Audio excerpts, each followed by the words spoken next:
Chapter 10. Compassionate Conversations.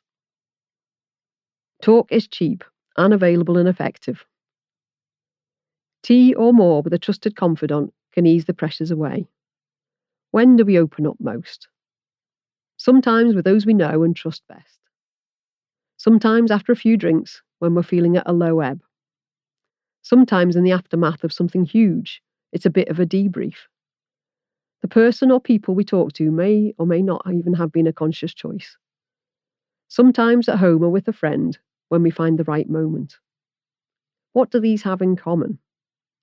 We must either build up to it or get caught when we feel vulnerable. We put it off because we assume we will say negative things about ourselves and burden others.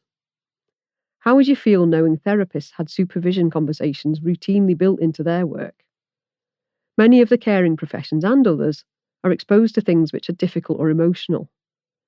Therapists have tackled this head on by having supervision sessions to try and support individuals dealing with these things. It's regular and mandatory. An hour or more every month, or more frequently. They don't need to be struggling, but given the nature of their work, it's acknowledged that they might be.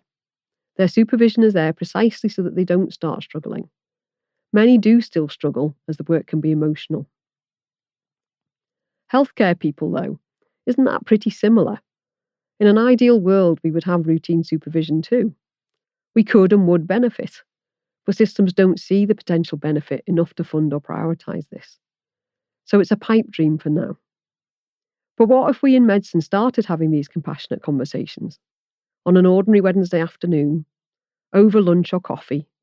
No agenda. Nothing to get off your chest.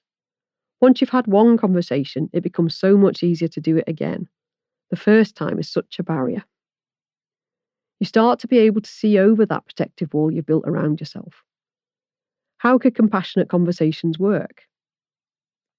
Sitting with someone you trust, take a deep breath.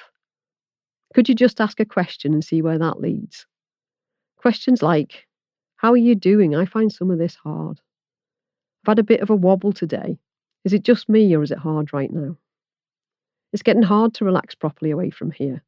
Have you got it nailed? You'll be amazed how many colleagues will instantly engage. If it's too much or too hard with a colleague, try a therapist. Schwartz rounds. As you likely know, these came from Kenneth Schwartz, a Boston healthcare lawyer.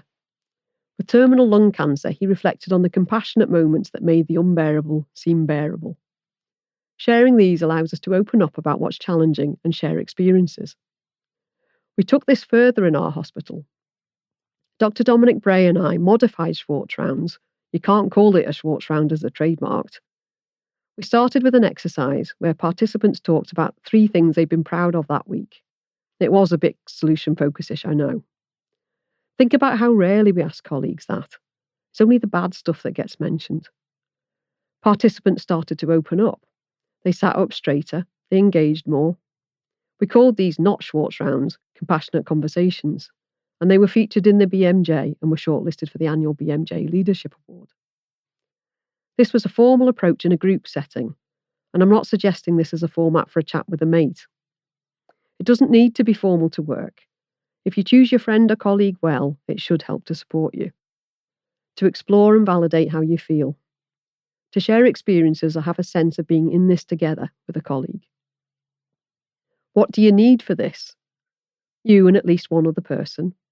It could be easier the first time at least if it is just one other person. Time, a quiet, calm space, and a degree of privacy. You'll feel more able to open up if people aren't barging in constantly. Coffee, Diet Coke, or an aspartame-free alternative, and potentially beer, wine, or whiskey. It depends if it's in or out of work. If you're going for it, cake, crisps, or even dinner. Once you've asked that first vulnerable question, could you roll with it? Connect, have a wry smile together. You don't need to dive straight into the deep stuff. You don't have to cram it all in one catch-up. You'll make an ally, and then you can catch up again. As I write this book, I've been discussing imposter syndrome with colleagues. I started talking about the book at work and always drew a crowd. Colleagues are suffering and are looking for help. These conversations can be the first step towards therapy.